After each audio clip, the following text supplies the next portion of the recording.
Assalamualaikum warahmatullahi wabarakatuh. Ila hadrati Sayyidina wa Habibina wa Syafi'ina Muhammadin sallallahu alaihi wasallam wa ila arwahi abaihi wa ikhwanihi minal anbiya'i wal mursalin salawatullahi wassalamuhu alaihi wa alaihim ajma'in wa ala ali kulli wa sahabati wal qarabati wa tabi'in wa tabi'in tabi'in bi ihsanin ila yaumiddin wa ila arwahi walidina wa muallimina wa zawil huquqi alaina ajma'in wa khususan ila hadrati al-alim al-alamah al-faqih Syekh Salim bin Sumair bin Abdullah bin Sa'ad bin Abdullah bin Sumair al-Hadrami asy-Syafi'i syai'ulillahi lahumul Fatihah. Alhamdulillahirabbil alamin arrahmanir rahim maliki yaumiddin iyyaka na'budu wa iyyaka nasta'in ihdinas siratal mustaqim siratal ladzina an'amta 'alaihim ghairil maghdubi 'alaihim waladdallin.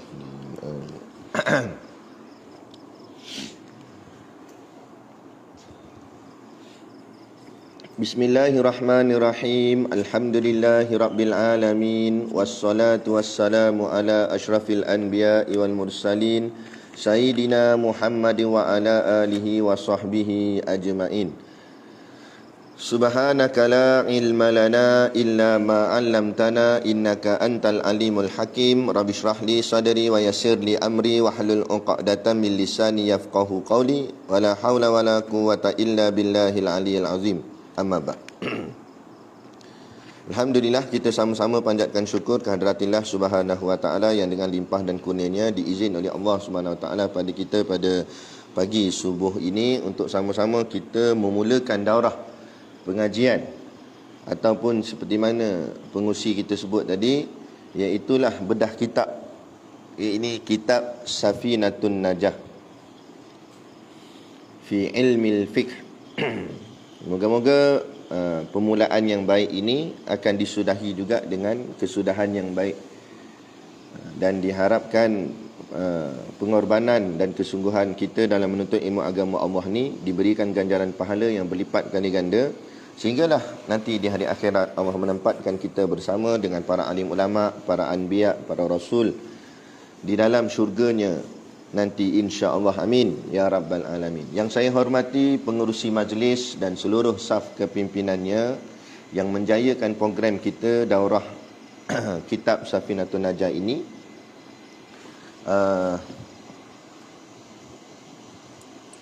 Dan yang amat-amat disanjungi para asatizah, alim-alim ulama, tuan-tuan guru,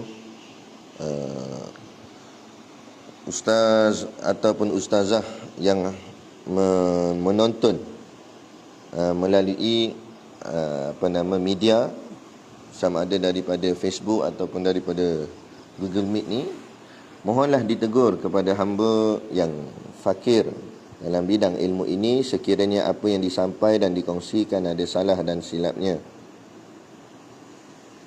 Yang kita kasihi ayah-ayah, ibu-ibu, pemuda-pemudi, muslimin dan muslimat yang dirahmati Allah sekalian. Baik, sebabkan nama ni pun bedah kitab, kita akan baca satu-satulah. Kita baca daripada kulit permulaan dia, yang depan dia, yang tonton punya mungkin kitab apa yang PDF tu kan, tapi kita pakai kitab yang kitab asal dia lah. Qala al-muallifu rahimahullahu ta'ala wa nafa'ana wa iyyakum bi ulumihi fid daraini amin ya rabbal alamin. Kata pengarang kitab, inilah kitab Safinatun Najah fi ilmil fiqhi, karangan orang yang alim lagi fadil, iaitu Tuan Syekh Salim bin Sumair Hadrami atas mazhab Syafi'i. Mudah-mudahan Allah Ta'ala memberi rahmat atas Tuan Syekh dan ibu bapanya, amin. Baik, kita berkenalan dengan kitab Safinatun Najah. Safinatun Najah fi ilmil fiqh. Nama lengkap kitab ini itulah, ialah Safinatun Najah fi ilmil fiqh, iaitu makna safinah tu iaitu bahtera. ataupun kapal. An-najah artinya penyelamat. Safinatun najah artinya bahtera penyelamat. Fi dalam ilmu fiqh, dalam membicarakan ilmu fiqh. Fiqh tu maksudnya kefahaman, ilmu kefahaman. Yakni tentang kefahaman ibadah kita kepada Allah Subhanahu wa taala. Ilmu fiqh antara salah satu ilmu fardu ain yang wajib dituntut, iaitu tauhid, fiqh dan tasawuf. Jadi ini salah satu kewajipan kita sebagai hamba kepada Allah Subhanahu wa taala. Kitab ni ditulis oleh seorang ulama besar daripada Yaman. Tuan Syekh yang karang kitab ni daripada Yaman, yang menguasai pelbagai disiplin ilmu Islam, terutama sekali dalam bidang fiqh dan tasawuf. Kealiman Syekh Salim Sumair Hadrami ni dalam bidang ilmu fiqh dan juga ilmu tasawuf. Iaitulah namanya Al-Alamah Al-Faqih Syekh Salim bin Sumair Al-Hadrami. Kemudian kitab Safinatun Najah ini adalah kitab fiqh dalam mazhab Imam Syafi'i yang paling ringkas. Pertama sekali, ini adalah mazhab kita, mazhab Imam Syafi'i. Dan ini antara kitab, kalau kita mengaji pondok ke mana ke, kebiasaan inilah kitab pertama yang mesti dingajikan dulu. Anak dulu di pondok ni pun pertama sekali inilah yang dibaca oleh anak kepada Tuan Guru Siddiq Noh, iaitu Ustaz Salman. Anak ambil daripada beliau lah pada mulanya, iaitu pembacaan kitab Safinatun Najah. Kerana kitab ni dia ringkas, nipis, tetapi sangat banyak manfaatnya. Walaupun kitab tu nampak nipis je, ringkas aja kitab ni, Safinatun Najah ni, tetapi kebanyakan kitab-kitab fiqh yang lain, yang tebal-tebal atau yang besar-besar, semua bersumber daripada kitab ini. Sebab tu nanti kita akan tengok lahir dari selepas kitab Safinatun Najah ni, lahir macam-macam kitab. Dia punya syarah-syarah dia terlampau banyak lah. Dan kitab ni menjadi pilihan para ulama untuk diajar kepada orang yang baru belajar ilmu, secara khusus dalam ilmu fiqh yang berkait dengan soal bab bersuci, solat, puasa dan zakat. Cumanya had kepada kitab Safinatun Najah ni, dia hanya menghuraikan sehingga bab zakat sahaja. Bab haji tak ada. Kalau kita sempat, kita masuk bab haji sebagai tambahan. Kalau tak sempat, sampai zakat je lah.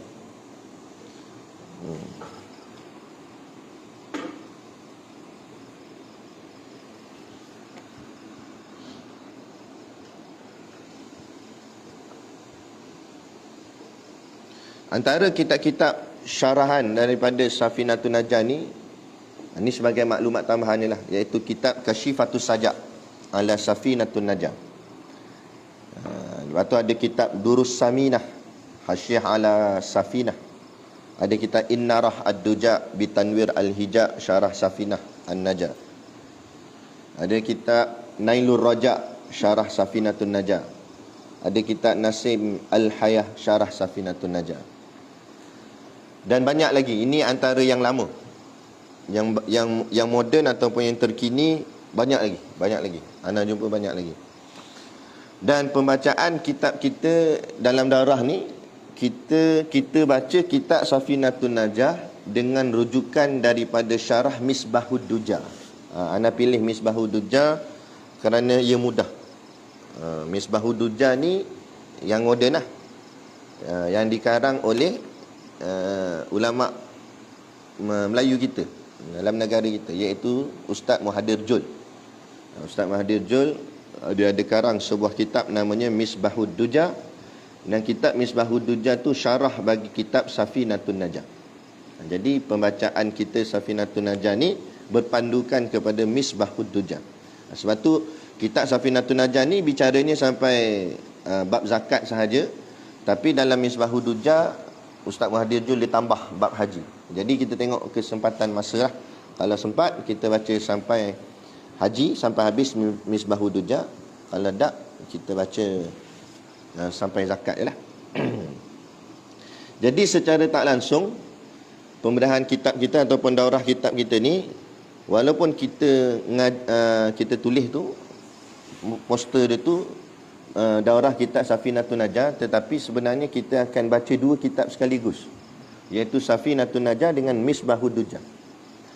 Dan insya-Allah kalau ada kesempatan yang lain, kita akan cuba buat daurah lagi lah, bila-bila pula kita baca Safinatun Najah dengan syarah yang lain, syarah Kasyifatus Sajak ataupun syarah Nailur Rajak. Ana ada dua kitab tu lah, Kasyifatus Sajak dengan Nailur Rajak. Kita tengok nanti kalau ada kesempatan lain lah, insya-Allah. Itu sedikit sebanyak tentang kitab Safinatun Najah.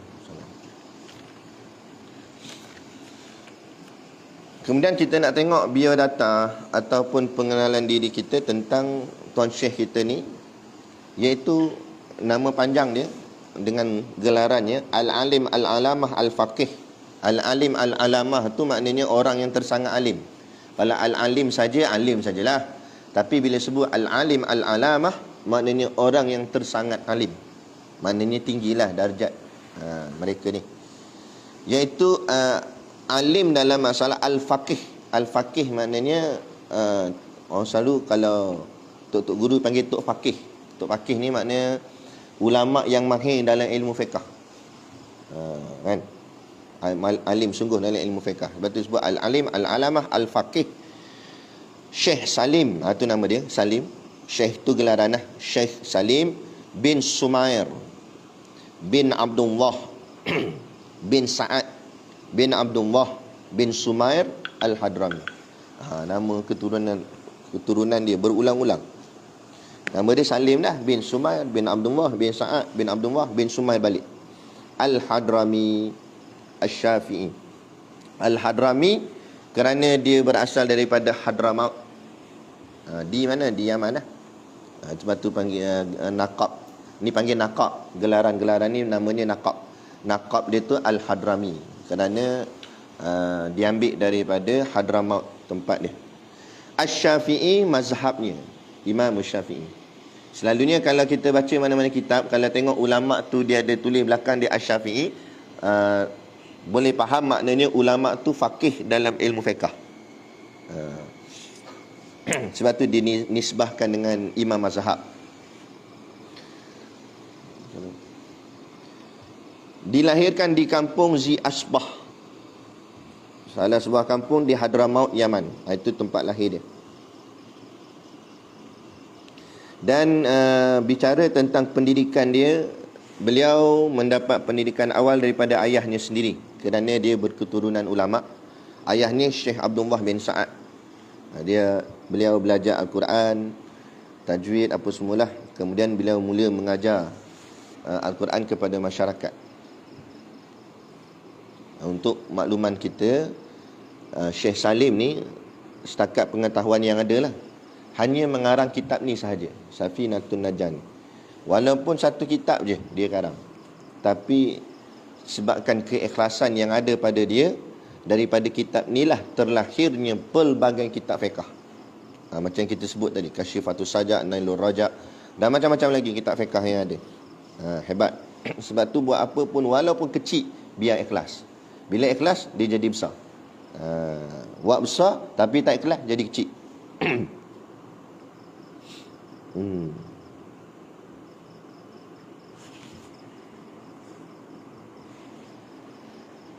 Dan daripada beliau lah lahirnya ramai alim-alim ulama, antaranya As-Saib Habib Abdullah bin Taha Al-Hadar Al-Hadad, dan Al-Faqih Syekh Ali bin Umar Baghuzah, dan ramai lagi lah. Beliau wafat, ini istimewa dia. Beliau lahir tadi di Hadramaut, Yaman, dan beliau wafat di Betawi. Betawi, Jawa, Indonesia, pada tahun 1271 Hijrah. Ini sebagai satu penghormatan besar buat ahli Nusantara, termasuk kita Malaysia, kerana Allah mewafatkan seorang ulama yang tersohor, yang hebat di tempat kita. Syukurlah. Dapat bahagian wafat pun jadi, walaupun tak dapat bahagian lahir. Jadilah kan. Maknanya ada kemuliaan di tempat kita ni, insya-Allah. Maknanya nak menunjukkan bahawa hidup dia berdakwah, hidup dia berjalan, menyampaikan dakwah, asalnya daripada Yaman dan sampailah akhirnya wafatnya dalam perjuangan dia di Indonesia. Sampai ke sini dia pergi.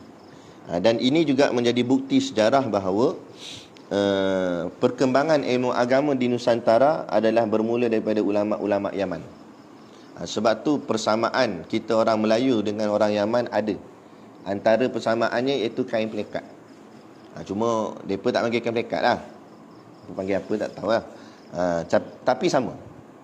Ana dulu di college ada budak-budak Yaman, pelajar foreigner Yaman, kan, dia main bola pakai kain pelekat. Mana pelik juga dia pun ni. Rupanya memang dah jadi kebiasaan dia. Sebab tu ada banyak persamaan antara kita dengan mereka. Kerana ilmu agama yang berkembang di alam Melayu ni kebanyakannya datang daripada ulama daripada Yaman. Gitu.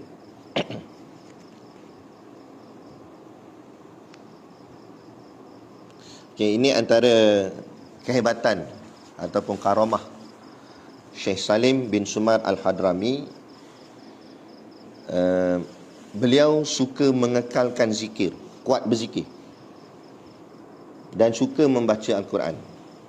Antara kehebatan dia, dia pernah mengkhatamkan Al-Quran dalam 7 pusingan tawaf. Dahsyat tak dahsyat? Dia tawaf tu 7 pusingan. Tawaf 7 pusingan tu khatam Quran 30 juzuk. Kita tak tawaf pun tak khatam lagi. Tak pusing mana pun tak khatam lagi. Dia sambil tawaf tu boleh khatam. Bayang, bukan khatam Iqra' 1.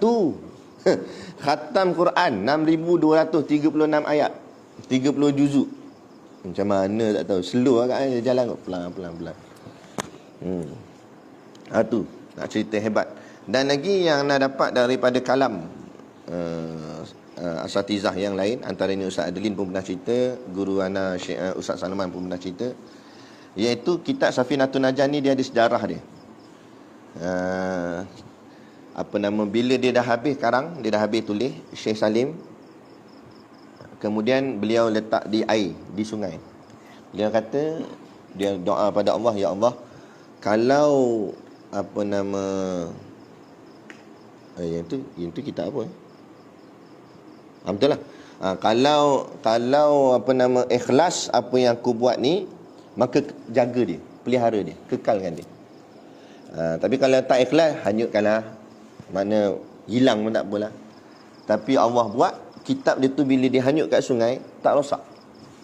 Dan kekal. Dan ada riwayat kata bila diangkat kering, maknanya sampai tak kena air pun. Padahal hanyut dia letak di sungai. Dan nak menunjukkan keikhlasan para alim ulama. Sebab tu kita sebut tadi, kita pandang kitab ni walaupun nampak nipis je, kecil je.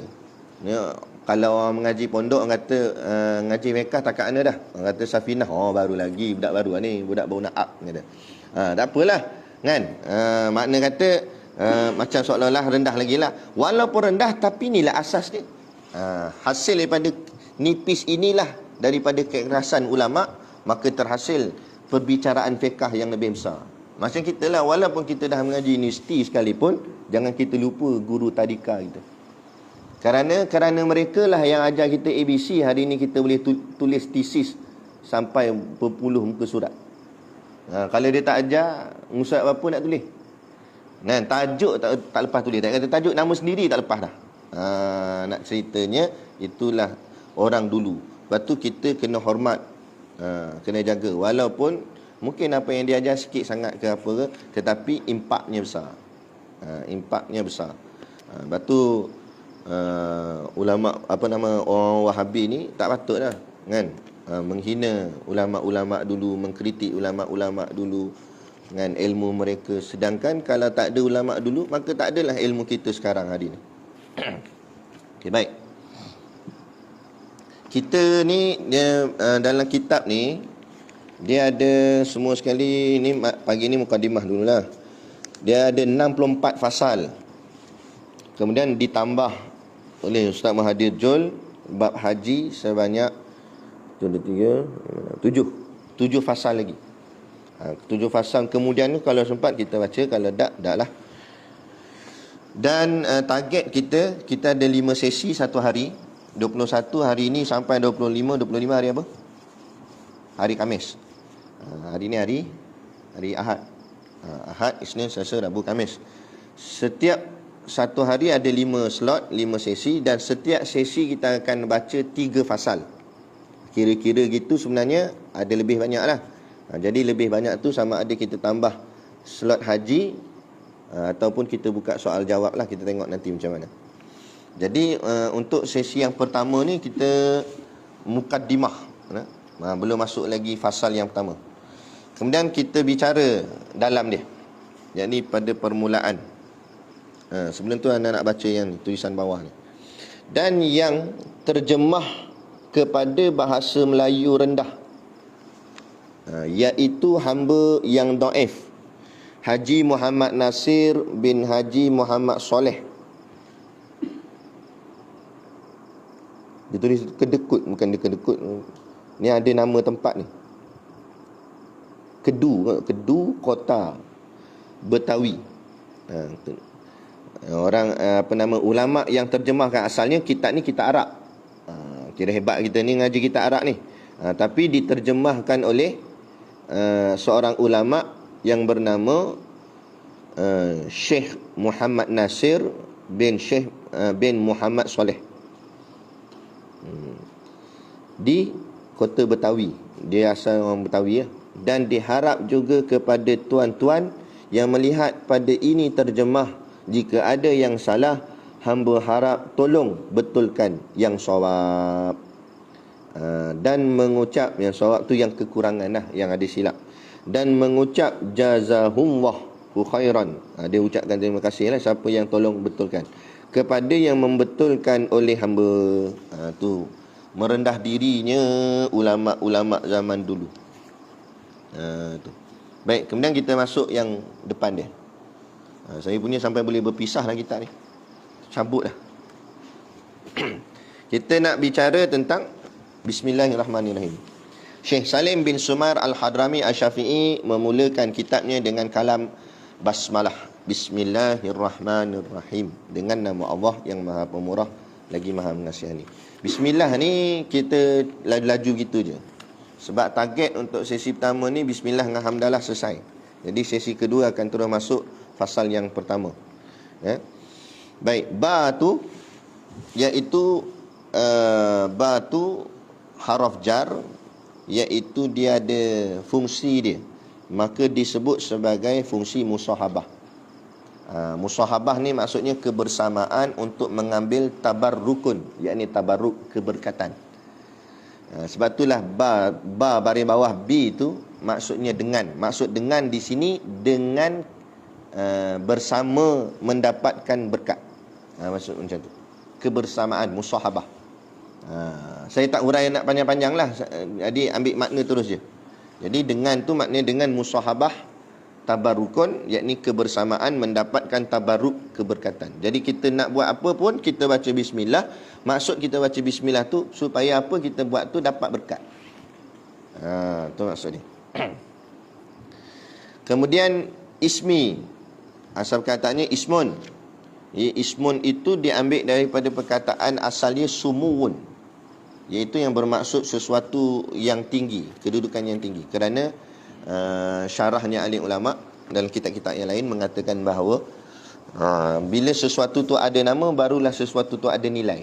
Memang kalau tak bernama, nilai apa? Makna bernilai itu maknanya sesuatu yang mulia lah, yang tinggi.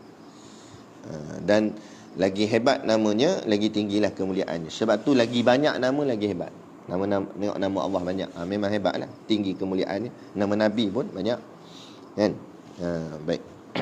Itu dengan namalah tadi. Kemudian Allah adalah nama bagi zat yang wajib, iaitu wajib pada hukum akal. Az-zatul wajibul wujud. Nama zat yang wajib pada wujudnya. yang mesti ada, iaitu Allah.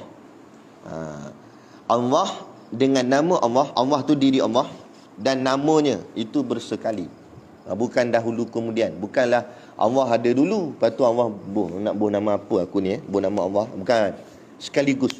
Kalau kita Ana ni lahir, keluar dulu, nama mungkin belum ada. Nama tu kadang-kadang datang kemudian. Ataupun bila dah ada dalam perut ibu kita, barulah mak ayah kita belik-belik buku nak tengok letak nama apa. Mana ada kita baru letak nama. Mana ada orang lagi belum ada anak lagi dah buh nama dah. Melainkan dia angan-angan lah nak buh nama anak gini-gini. Kan? Tapi biasanya adanya kita baru adanya nama. Lambatlah, kemudian datang kemudian. Dan Allah diri Allah dan namanya bersekali. Dan bersifat dengan sifat kamalatun, iaitu kamalat. Inilah yang disebut sebagai iman mujmal. Ini kita beriman kepada Allah yang bersifat dengan sifat kamalat, yakni sempurna secara mujmal, secara rangkuman. Maksudnya Allah tidak bersifat dengan sifat naqais, yakni kekurangan. Segala kekurangan tidak layak pada Allah. Segala kamalat, kesempurnaan semua ada pada Allah. Kita tak namakan dia satu-satu, kita rangkumkan terus. Tak kira lah apa saja yang berbentuk kesempurnaan, semua pada Allah. Segala bentuk kekurangan tidak ada pada Allah. Itu dipanggil iman mujmal. Iman rangkuman lah. Iman secara keseluruhan. Dia iman tu ada dua. Satu iman mujmal, satu iman tafsili. Iman munfasil. Satu mujmal, satu lagi munfasil, yakni tafsil. Iman tafsil, iman yang dikhususkan satu-satu, iaitu pengajian sifat 20. Kita tahu satu-satu Allah wujud, qidam, baqa', satu-satu sifat tu. Kita ngaji satu-satu wujud, qidam, baqa', sampailah kaunuhu mutakalliman. Itu mufassil. Satu mujmal. Okey. Dan kedua-duanya wajib. Kedua-duanya wajib. Kebanyakannya kita baru selesai mujmal je, memang kita yakin Allah ni sempurna apa semua. Tapi bahagian tafsili pula kita tak lepas lagi. Kena mengaji. Kena ngajilah sifat 20. Daurah kita baru tauhid tak masuk lagi kan? Tak pernah lagi. Dulu sebelum ni daurah kita qaulul tam. Ini safinah. Dua-dua masih lagi fiqh. Tak apalah, lain-lain kali pula insya-Allah jika diizinkan Allah. Baik. Kemudian Ar-Rahman. Ar-Rahman nama dan juga sifat bagi Allah. Nama pun dia, sifat pun dia. Iaitu dengan makna yang maha pemurah. Namanya yang maha pemurah, sifatnya pemurah. Iaitu maha pemurah. Sangat-sangat pemurah. Pemurah sangat-sangat tu sampailah semua Allah beri kepada apa. Sebab tu kata ulama, Ar-Rahman itu dia berbangsa dengan bangsa secara umum.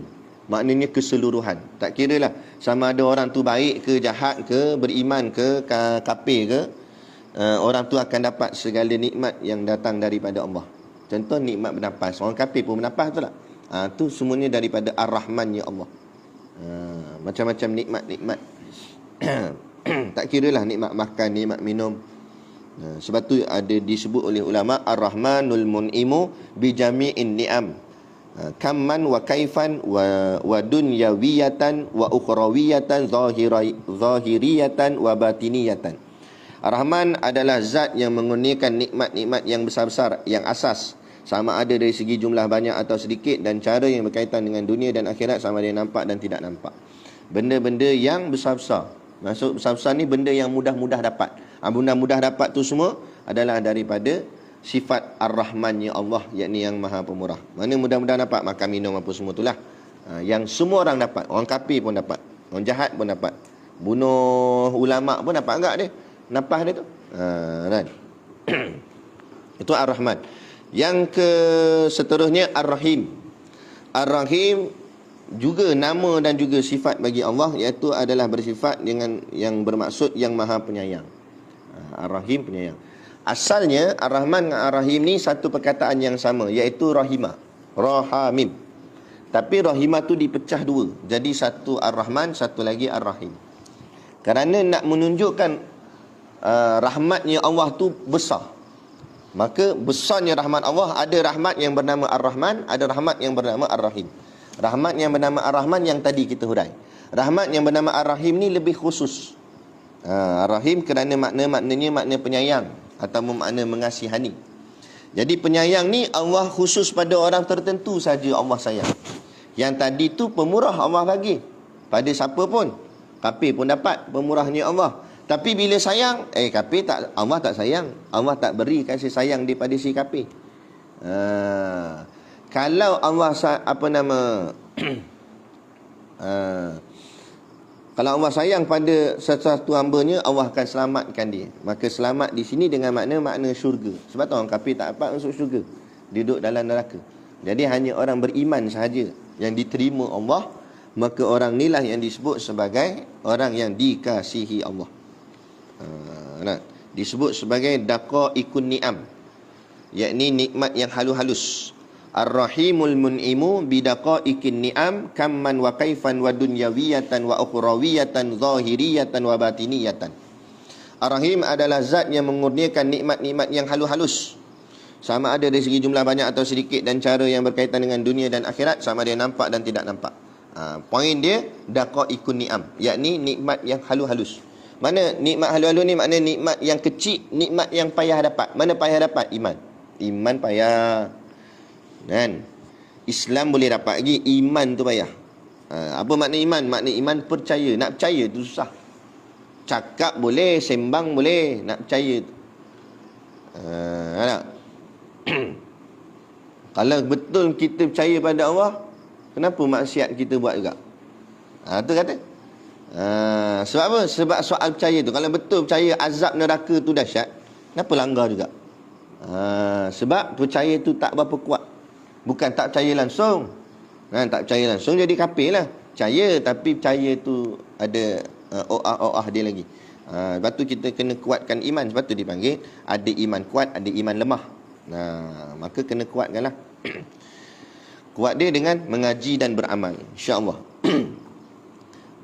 Baik, makna basmalah ni, iaitu Bismillahirrahmanirrahim ini, seolah-olah katanya Syekh Salim bin Sumair Al-Hadrami ni bimusabahatismillahirrahmanirrahim uallifu kitabi hadza mutabarrikan.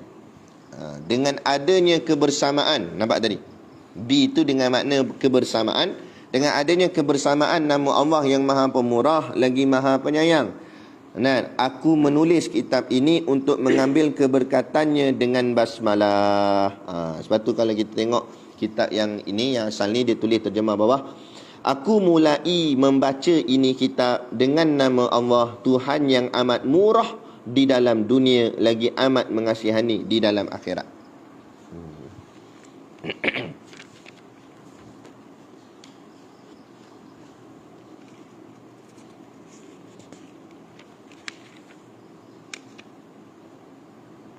Okey.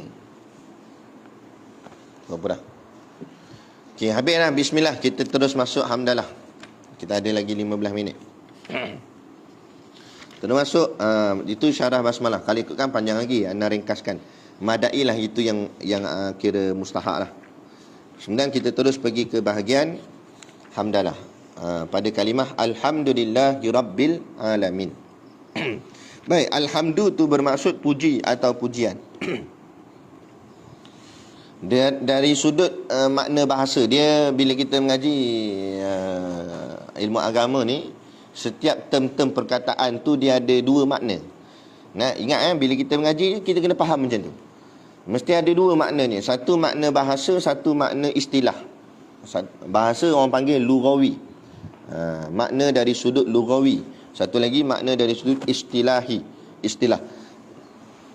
Jadi makna alhamdu dari segi bahasa, yakni dari segi lughawi, ia bermaksud memuji dengan lidah.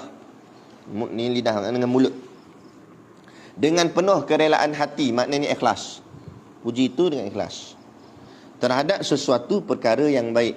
Yang kita lihat benda tu baik, maka kita pun puji dia dengan lidah ni secara rela daripada hati, yakni ikhlas. Barulah itu dinamakan alhamdu. Barulah itu dinamakan puji. Kalau 3 syarat tu tadi tak ada, maknanya contoh dia tak sebut dengan lidah, tak panggil puji. Ataupun dia tak datang ikhlas, tak jadi puji. Ataupun lagi bukan perkara yang baik. Kawan dia curi motor, mula-mula buat tak jadi, tak lepas. Dia ambil wire tu entah macam mana, kuih start motor. Hebat. Hebat tu tak panggil puji. Sebab apa? Dia memuji atas barang yang haram. Bukan benda yang baik. Tu tak memuji. Menang judi, pandai terror. Tu bukan pandai, tu bodoh. Kalau pandai tak main judi, bodoh. Kan? Yalah, apa pandainya masuk neraka? Mana ada pandai masuk neraka? Bodoh lah tu, buat kerja menyebabkan masuk neraka. Tu dia. Okey, itu dari sudut bahasa tadi. Dari sudut istilah pula, maksud dia lebih kurang, yakni maknanya bermaksudnya muji dengan lidah, tapi ada pertambahan sikit, sambil mengakui keagungan pemberi nikmat, iaitu Allah. Mengakui agungnya Allah, bukan orang tu. Jadi dari segi istilahnya pula, kita puji dengan lidah kita, tapi pujian itu berserta dengan hati mengagungkan Allah.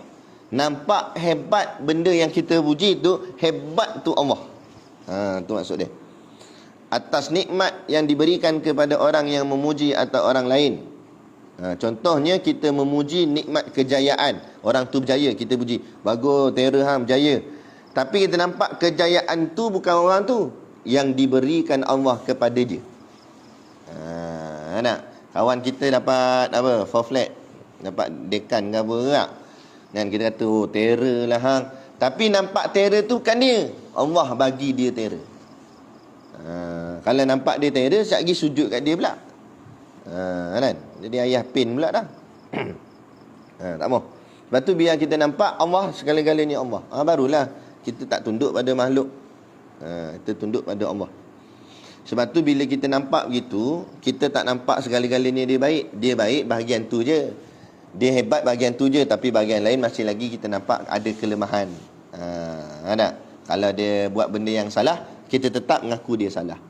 Jangan pula walaupun dia buat salah kita kata betul. Tak boleh. Kan? Sehebat mana pun tok guru kita mengaji dengan dia, tapi kalau dia ada benda buat salah, kita ngaku benda tu salah. Jangan sebab kita kena dengan guru apa sebagai jaga sangat, benda salah pun kita kata betul. Nak tengok-tengok keluar daripada rumah tok guru, kata contohlah pakai seluar pendek. Kata, apa tok guru pakai seluar pendek ni? Haram ni. Nak kawan dia kata, jangan tegur. Mata kita nampak seluar pendek, hakikat sebenar tutup aurat. Tu panggil taksub nama dia. Tak mau. Salah-salah lah, tegurlah tok guru, kain melekat lupa pakai tu. Tu kata, "Hai Allah," tu guru lompat masuk balik dalam rumah, tukar. Kan? Tak apalah, betul lah tu. Macam tu cerita dia. Boleh nak? Jadi jangan taksub. Jadi puji, itu kira puji. Baik. Kemudian ada sikit perbahasan yang dibuat oleh pensyarah kita ni, antara beza puji dengan syukur. Alhamdu dengan asyukru. Apa beza dia? Baik. Asyukru dengan alhamdu dari sudut makna bahasanya sama, dengan makna istilah pun sama. Dua-dua tu sama. Cuma cara penggunaannya sedikit berbeza. Dan yakni syukur ialah perbuatan, sedangkan alhamdu ialah penyebutan. Alhamdu tu disebut, alhamdulillah nak dapat berjaya gini, contoh. Tapi syukur bukan syukur, bukan macam tu. Syukur tak payah cakap. Syukur ni perbuatan. Perbuatan kita bersyukur. Macam mana tanda perbuatan bersyukur? Menghargai apa yang diberi, yang diberi oleh Allah. Tanda menghargai itu kita mengamalkan dia. Contoh, ada ilmu, kita ngajar pula ilmu. Allah bagi kita ilmu. Tanda syukur kita dapat ilmu, kita kongsi pula ilmu tu pada orang yang belum ada ilmu. Ngajarlah. Tu panggil tanda syukur. Syukur Allah bagi kita kenderaan, kita gunakan kenderaan kita untuk sampai ke rumah Allah. Allah bagi kita rezeki duit, syukur tanda kita ada rezeki duit, kita gunakan duit kita pada jalan yang halal, beli kitab, beli barang-barang sunnah dan sebagainya. Itu syukur. Adapun alhamdulillah tu lafaz, alhamdulillah, terima kasih ya Allah bagi aku gini. Gitu nah. Itu beza alhamdulillah dengan asyukru.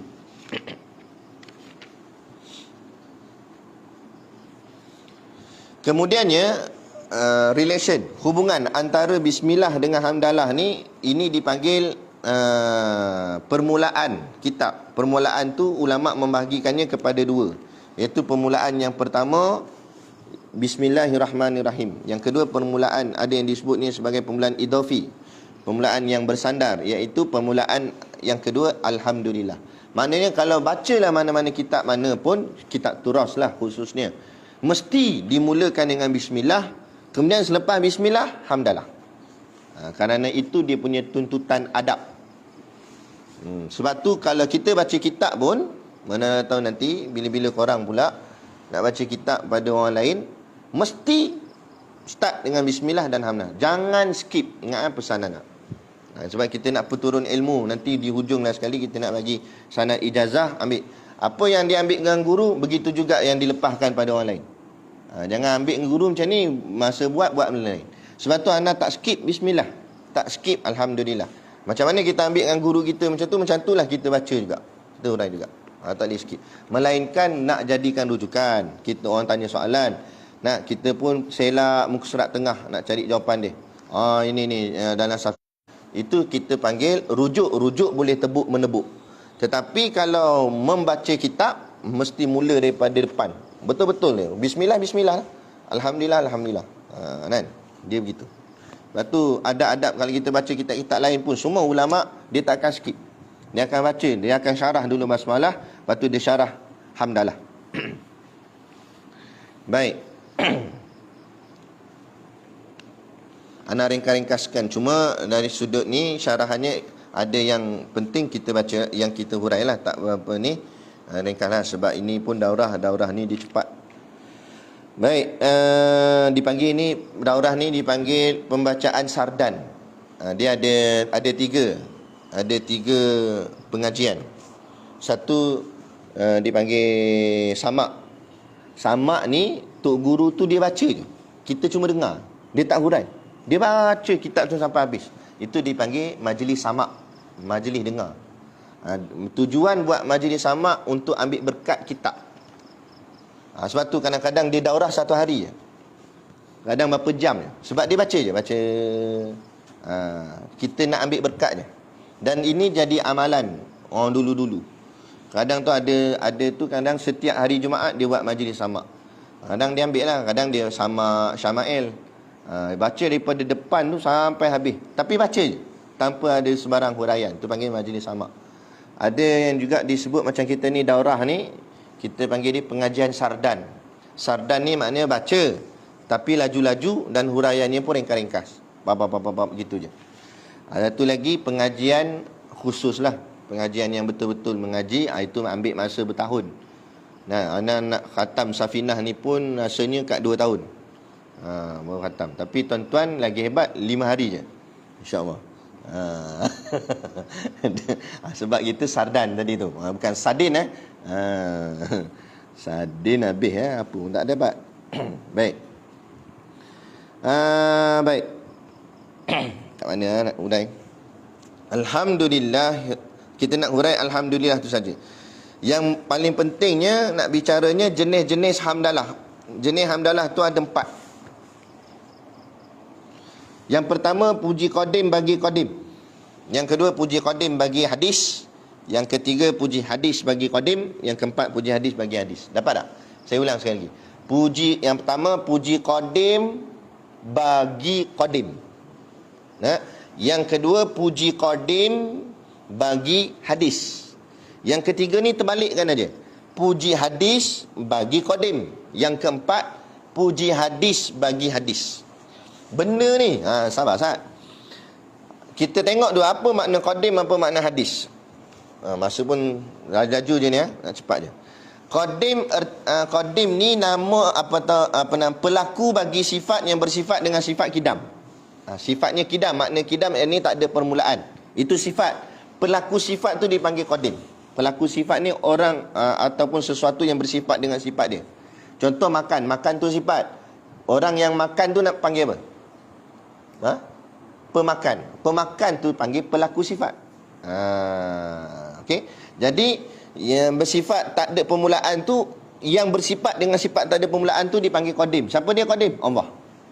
Jadi qadim tu mudah, Allah. Okey. Yang kedua tadi hadis. Hadis ni pula pelaku sifat yang bersifat dengan sifat hudus. Sifatnya hudus. Apa makna hudus? Hudus artinya berubah-ubah. Berubah-ubah, kejap macam ni, kejap macam ni, kejap macam ni, berubah-ubah. Jadi hudus tu berubah-ubah tu sifat dia. Pelaku yang bersifat dengan sifat hudus tu dipanggil hadis. Hadis tu siapa dia? Hadis tu makhlukun. Yang ni makhluk kita semua. Kullu ma siwa Allah, setiap sesuatu yang lain daripada Allah. Baik. Jadi kita tengok yang pertama dia kata puji qadim bagi qadim. Maknanya Allah puji Allah. Allah memuji dirinya sendiri. Ini banyak sangat di dalam ayat Al-Quran. Terlampau banyaklah. Allah puji diri sendiri. Alhamdulillahirabbil alamin, macam ayat ni. Segala puji bagi Allah Tuhan sekalian alam. Kan dalam surah Al-Fatihah tu. Siapa yang kata ni? Allah lah kata. Jadi maknanya seolah-olah Allah kata segala puji bagi aku Tuhan sekalian alam. Maknanya Allah puji diri dia sendiri. Itu yang pertama. Yang kedua, puji qadim bagi hadis tadi. Maknanya qadim Allah, hadis makhluk. Allah puji makhluk. Ini pun banyak juga. Allah puji makhluk ni. Antara ayatnya nikmal abdu innahu awwab. Sebaik-baik hamba aku iaitu orang yang awwab, yang bertaubat. Allah puji orang yang bertaubat. Jadi Allah puji makhluk. Tu panggil puji qadim bagi hadis. Yang ketiga, puji hadis bagi qadim. Terbalik. Hadis bagi qadim. Maknanya makhluk yang muji Allah. Makhluk puji Allah. Kita zikir pahmayang subhanallah, subhanallah, subhanallah tu, itu kita puji Allah. Yang keempat, puji hadis bagi hadis. Maknanya makhluk puji makhluk. Sama-sama makhluk puji memuji. Kita tengok kucing. Comelnya kucing. Kucing tu makhluk, kita pun makhluk. Kita puji kucing. Kita makhluk puji makhluk. Itu panggil puji hadis bagi hadis. Keempat-empatnya ini semuanya adalah datang daripada Allah dan kembali pada Allah. Semua puji tu daripada Allah dan balik puji pun kepada Allah. Tu nak cerita pasal alhamdu tu. Maknanya bermula segala puji tu. Nak dia kata bermula segala. Maknanya segala, semua puji datang daripada Allah dan kembali pada Allah. Kalau puji qadim bagi qadim memang nampak lah. Allah balik pada Allah balik. Qadim pada makhluk, Allah puji makhluk. Makhluk itu dipuji kerana hebatnya datang daripada Allah. Bukan makhluk tu. Betul tak? Makhluk tu boleh bangkit tahajud. Siapa yang bangkitkan dia? Allah, kan dia. Kalau Allah tak izinkan, jam tu seletik terus kat telinga. Tak angon tak? Nak sampai pecah jam tu. Tak angon. Kan? Kalau Allah tak izin. Allah izin, jam tak bunyi pun. Bangun dah. Dia kejut jam. Bukan jam kejut dia. Kalau Allah izin. Kalau Allah tak izin, telan dengan jam-jam. Tak anggap tak? Tak? Begitu. Faham? Tu sebab tu puji Allah sekali-kalinya. Hadis bagi qadim, makhluk puji Allah. Yang menyebabkan makhluk tu boleh puji Allah, siapa buat? Allah. Kita boleh sebut subhanallah, boleh sebut gini. Siapa buat? Allah. Dan hadis bagi hadis, makhluk puji makhluk pun semuanya datang daripada Allah dan balik pada Allah. Kita puji kucing, Allah yang buat kita memuji, nak muji kucing tu. Dan cantiknya kucing tu, Allah yang buat. Jadi puji tu semuanya daripada Allah dan kembali kepada Allah. Tak ada pun daripada kita. Dia cuma lintas saja, lalu saja. Boleh? Okey? Beh tu.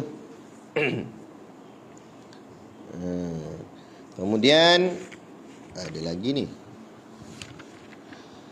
Kita baca sikit. Alhamdulillahirabbil alamin, bermula segala puji itu bagi Tuhan seru sekalian alam. wa bihi nasta'inu ala umurid dunya waddin. Wa dan bihi dengan Allah Ta'ala itu nasta'inu kami meminta pertolongan. Ala atas umuri segala perkara. Ad-dunya waddin. Perkara makna urusan lah. Urusan dunia dan urusan agama. Urusan agama artinya urusan akhirat. Kemudian katanya wa sallallahu ala sayyidina Muhammadin khatamin nabiyyin. Dan mudah-mudahan memberi rahmat oleh Allah Ta'ala atas penghulu kami Nabi Muhammad. Okey, wasallallahu tu solat tu kalau kita tengok pada terjemahannya dengan kata maknanya memberi rahmat oleh Allah. Wasallallahu maknanya salla ataupun dengan makna salawat. Salawat itu maknanya dengan makna rahmat. Ana hari tu balik itu jumpa ada seorang ulama, orang panggil dia Pak Radin. Jadi ana minta nasihat kat dia macam mana nak jaga diri kita, benteng diri kita daripada benda yang bukan-bukan kan. Dia kata satu amalan saja, perbanyakkan selawat. Hebatnya selawat ni pahala pun dapat, dosa pun ampun. Kerana kata ulama selawat dengan istighfar tinggi selawat lagi. Dalam selawat tu sudah ada istighfar. Kita sebut Allahumma salli ala sayyidina Muhammad. Pertama, pahala dapat sebab kita selawat atas Nabi. Yang kedua, Allah ampunkan dosa kita. Sebab tu perbanyakkan selawat ke atas Nabi. Kalau terlupa sesuatu, selawat. Runsing kepala, keliru nak buat macam mana, selawat. Nak temu dua jodoh tak tahu nak pilih yang mana, selawat. Nak kalau pening tak, ambil je dua-dua. Contohlah kan. Apa-apa pun selawat. Nak masuk dewan peperiksaan, selawat dulu. Habis dengan selawat daripada habis sampai habis waktu tu, satu apa pun tak jawab lagi. Kan? Selawat mula-mula lah, selawat nak ambil berkat, lepas tu jawab soalan. Baik. Wasallallahu dan mudah-mudahan memberi rahmat akan Allah ala ke atas Sayyidina. Sayyidina artinya penghulu. Nah kami Muhammad. Ada orang kata tak boleh sebut Sayyidina pada Nabi. Ni ulama amal lama dah ni. Kan? Apa masalahnya memuliakan Nabi? Kan? Jadi atas penghulu kita Nabi Muhammad khatami. Khatamin tu maknanya penutup. Kan? Khatamin nabiyyin yakni penutup akan segala nabi. Nabi kita Nabi Muhammad yang terakhir, bongsu. Wa alihi dan juga, wa tu makna wa ataf, makna dan juga mana, dan juga pada solat tu. Dan juga selawat ni juga, rahmat Allah ni juga diberikan ke atas alihi, keluarganya, siapa? Nya Nabi SAW. Wasahbihi dan juga ataf lagi, maknanya ataf mana? Rahmat tadilah. Dan juga rahmat tu juga diberikan, dikurniakan ke atas sahabat. Sahabat mana? Sahabat Nabi mana? Ajma'in, semua sekali. Sahabat Nabi ada riwayat mengatakan 124,000 orang sahabat Nabi. Ramai. Baik. Wala haula wala. Ni ana laju ana tak syarah lah. Salawat dan salam tu kalau ikut panjang lagi nak syarah dia. Tapi nantilah di waktu yang lain. Tapi faham dah, kita hurai dah makna dia. Wala haula wala quwata illa billahil aliyil azim. Nah, ini dipanggil zikir haukulah. Ini dipanggil haukulah nama dia. Nah, wala wa dan la tidak. Haula daya. Wa dan lagi sekali la tidak kuwata kekuatan. Mana tak ada daya dan tak ada kekuatan. Ni ada makna ni. Tak ada daya tu maknanya tak ada daya menolak maksiat. Wala haula tu makna wala haula bi maksiatin. Wala makna la haula an maksiatillah. Kita tak mampu nak tolak maksiat. Tak boleh nak tolak maksiat. Hari ni yang kita awak tak minum arak ni. Tak minum tu timah. Arak timah. Kan? Kerana Allah tolong. Kalau Allah tak tolong, togak dalam daurah negeri-negeri ni. Agak gitu. Ada tak? Sebab Allah tak tolong. Kalau ni sebab Allah tolong, sebab tu kita tak buat maksiat. Sebab tu jangan memanglah kita ni, sebab tu jangan jangan sombong kita ni tak buat maksiat. Kita tak buat maksiat ni sebab Allah tolong je. Kalau Allah tak tolong, kita kaki maksiat semua sekali. Itulah ayat dia. Wala haula, dan tak ada daya aku nak meninggalkan maksiat. Wala kuwata. Kuwata ni pula maknanya kekuatan untuk melakukan taat. Aku tak boleh buat taat, tak boleh ngaji kitab, tak boleh daurah ni, tak boleh semayang, tak boleh apa, melainkan dengan pertolongan Allah. Sebab Allah tolonglah aku boleh agak duduk dalam daurah ni. Kalau Allah tak tolong, tak ada dalam daurah ni. Mana tak tahu kan? Jadi semua ni dengan kekuatan daripada Allah. Illa, melainkan billah. Bibi tu, ba tu dengan makna musta'inan, yakni dengan makna pertolongan. Melainkan dengan pertolongan Allah. Allah lah tolong. Allah tolong tinggalkan maksiat. Allah juga tolong menguatkan taat. Bukan kita, Allah. Hil aliyil azim. Allah mana? Allah yang maha tinggi lagi maha agung. Itu dia kata, maha tinggi lagi maha besar. Habis. Jadi itu syarahan, terlajak sikit lah, tak apa tak? Bagi agama terlajak tak apa kan? Kira sangat orang tak kata apa pun lebih kan? Okay. Jadi kita bila pula pukul apa? Tengok jadual ni. Nama lupa.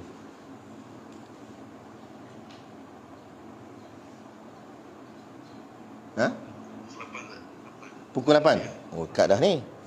Tak apa lah. 4 lagi. Tebal tu canai ya. Pukul 8 8 lebih sikit lah, 8-5 minit je tu lah kot, lebih kurang lah. Kita masuk pula dan kita akan masuk faslun, fasal yang pertama. Okey, mula dah masuk isi kitab. Mukadimah pagi ni habis. Basmalah, alhamdulillah tadi selesai dah. Dengan salawat dan salam tadi. Lebih kurang lah yang kita dapat, insya-Allah. Jadi kita tangguh majlis kita dengan tasbih kafarah dan suratul as. Subhanallah wa bihamdihi asyhadu an la ilaha illa anta astaghfiruka. Bismillah. Wa la syarika innal insana lafi khusr illa allazina amanu wa amilus salihati wa sallu.